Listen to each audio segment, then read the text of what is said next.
Et je vais vous jouer Dali, vous l'interprétez avec un léger accent, parce que Dali était catalan, et avec une moustache ordinaire, par souci d'originalité. Je suis la demeure d'un génie. Mon cas, moi, est complètement différent. Mes premières années ont été marquées par le plaisir de retenir mes crottes, une anomalie freudienne. Il y a des jours où je pense que je vais mourir d'une overdose d'autosatisfaction. Un médicament qui a été inventé par Dali, c'est du Dalermal. Vous en voulez? Ah, c'est plutôt Gilbert. Gilbert, vas-y. On m'a apporté une sardine venant de boîte. Cette sardine en état de liberté, je n'aurais même pas voulu la regarder. Mais en prison, déclaration d'indépendance de l'imagination et des droits de l'homme à la folie.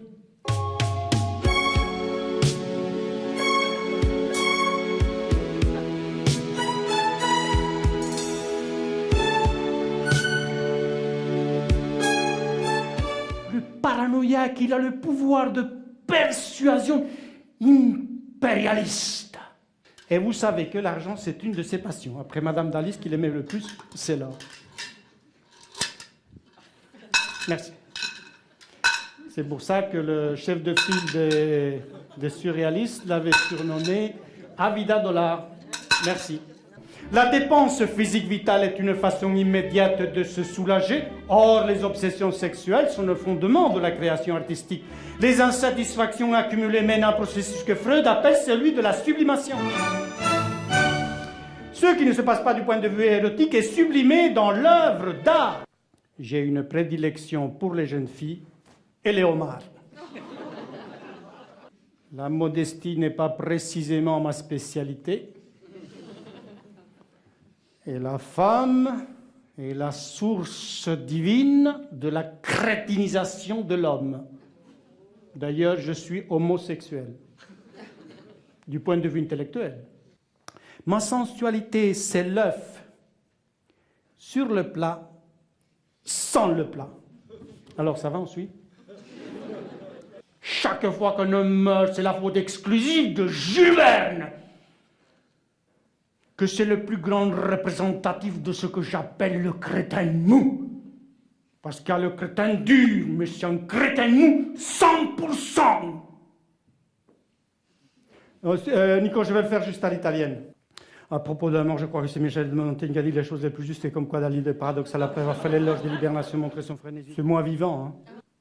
Ben muerte tan escondida, que no te sienta venir, porque el placer de morir me pudiera dar la vida. C'est magnifique, hein? Une poésie en flamand, ça vous dit? Oui. Dag stoel naast de tafel, dag brood op de tafel, dag wisser gewiss met de pet, dag wisser gewiss met de pet, pet en pijn van wisser gewiss, goeiedag, dag wis, dag lieve wis, dag lieve alleen mijn. Magnifique, hein? Et depuis tout à l'heure, je me dis, on est en train de le perdre, lui. Je suis pratiquant, mais pas croyant.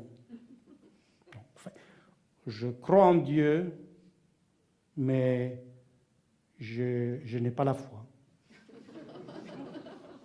C'est-à-dire, il est indiscutable que Dieu doit exister, mais je n'arrive pas à y croire.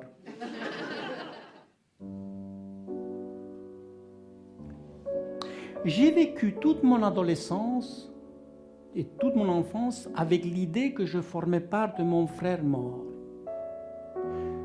Alors j'étais forcé de commettre, de perpétrer tout ce genre d'excentricité, que c'est le côté loufoque que les gens croient voir dans Dali, et que justement c'est le côté le plus tragique de mon existence. L'unique différence entre moi et un fou, c'est que moi, je ne suis pas fou. Bonjour.